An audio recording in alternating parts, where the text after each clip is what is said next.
women and men perpetuate rape culture because that's how we've been programmed. It's not just men. Women are also problematic.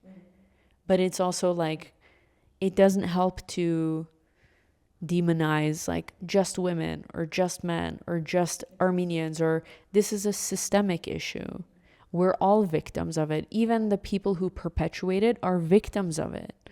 You know, I think that's something that I really hope people understand is, at least from my perspective, I have compassion for every single person, even the sexists, even the people who are doing most of the oppression, because they're also struggling.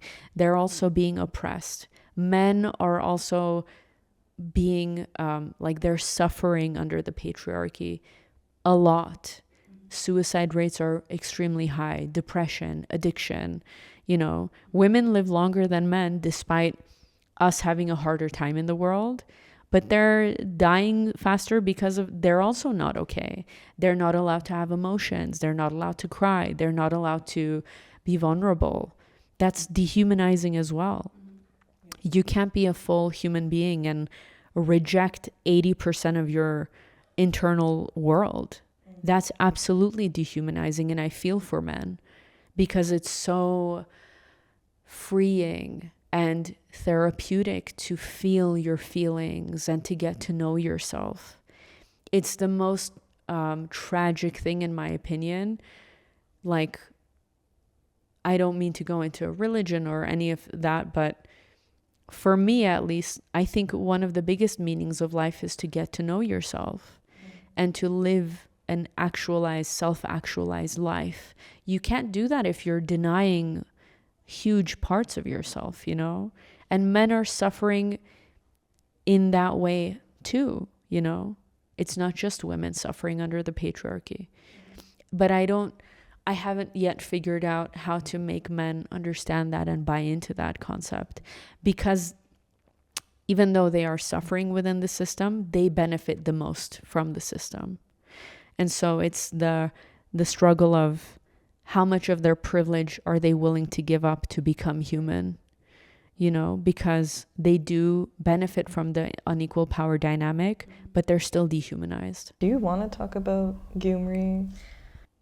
I guess we can talk about the impact that I noticed it having on people and myself, and my nervous system being like constantly in fight or flight mode there. And the tension in my body and how suffocated I felt.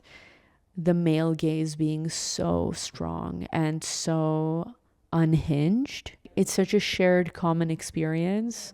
And it doesn't just happen to me. It happens to all of us. I just happen to have a big mouth, you know?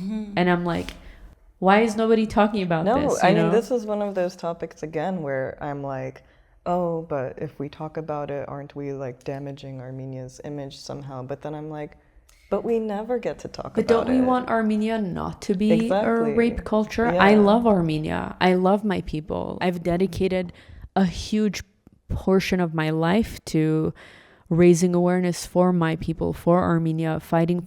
I spent from age 11 until 21 just focusing on the genocide in the US and being like, hey, we had a genocide. Do you know where Armenia is on the map?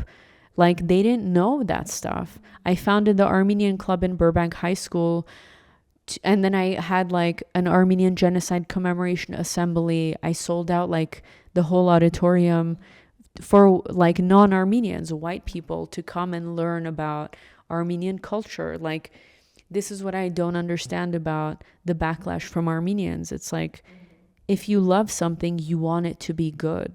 You want to preserve it. You want it to last.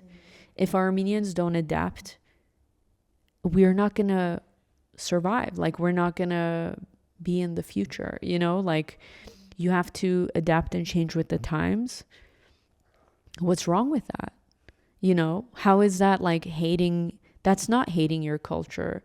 If you raise a child, you love your child. If you see them doing things wrong, if you love them, you correct them because you care. You want the best for them. and you see them struggling and you go, hey, don't do that. You're going to hurt yourself and other people.